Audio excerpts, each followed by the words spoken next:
अंबरनाथ महानगरपालिकेत अखेर सेना भाजपचं जमलं। गेल्या 7 महिन्यांपासून रखडलेली अंबरनाथ नगर परिषदेची निवडणूक पार, सर्व सभापतींची बिनविरोध निवड।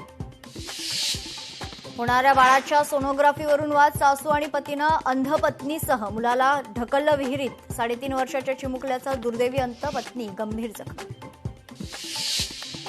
कल्याणमध्ये डॉक्टरवर झालेल्या हल्ल्याच्या निषेधार्थ सांगलीतील सर्व डॉक्टर्सची जिल्हाधिकारी कार्यालयासमोर निदर्शनं, प्रशासनानं गंभीर दखल घेत कठोर कायदा करण्याची मागणी। कलश सीड्स कंपनीचे बियाणे लावून 3 महिने उलटले, अद्याप मिरची पिकाला फूल नाही, फसवणूक झाल्याचा आरोप करत जालन्यातील शेतकऱ्यांचा आंदोलनाचा इशारा।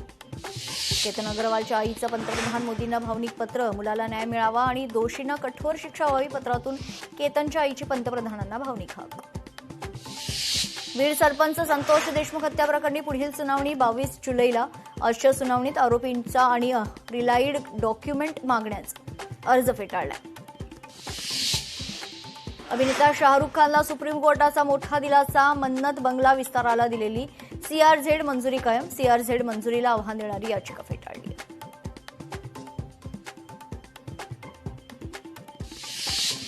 समुद्री महामार्गातून डोक्यात रॉड घालून पत्नीची हत्या, आरोपीची स्वतः वाशिमच्या कारंजा शहर पोलीस ठाण्यात हजर, पोलिसांसमोर शरणागती।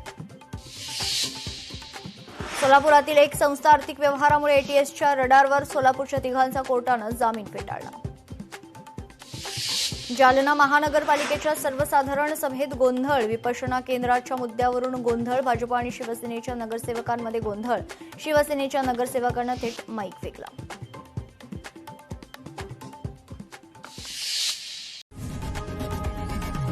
लोकशाही मराठी ऐका, पहा, जागरूक रहा।